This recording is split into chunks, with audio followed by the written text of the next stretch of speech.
I find incredibly funny and encouraging as we read the New Testament is that Jesus and the disciples are constantly eating.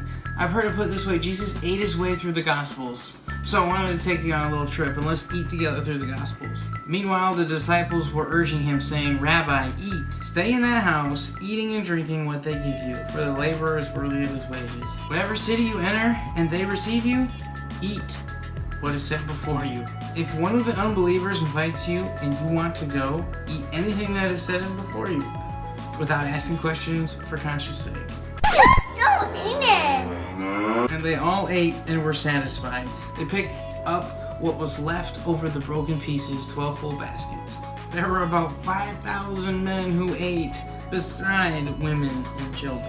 And he came home, and the crowd gathered again, to such an extent that they could not even eat a meal. It's so important that we have to mention they couldn't eat. "And bring the fattened calf, kill it, and let us eat." Will we?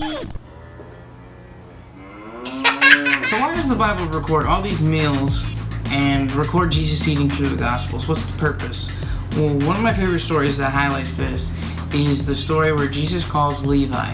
And this is, Levi is to become the disciple we know as Matthew.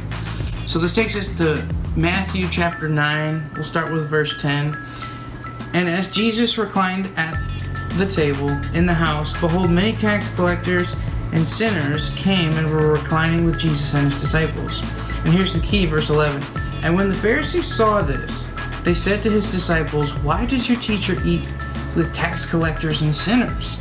But when he heard it, he said, 'Those who are well have no need of a physician, but those who are sick.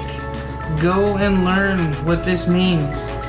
I desire mercy and not sacrifice, for I came not to call the righteous, but sinners.'" So when we look at this, Jesus is telling the Pharisees, basically, if you're pure and holy like you think you are, then you have no need of me. I have nothing to offer you. You're perfect.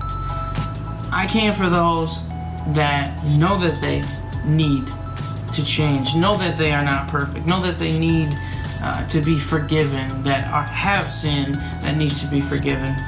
And the moral of the story is just that we need to take an honest self-check, reality check at ourselves and see, do we think that we're high and mighty and perfect? I doubt that most of us do. So let's humble ourselves, submit ourselves to the Lord. Let's enjoy fellowship with one another.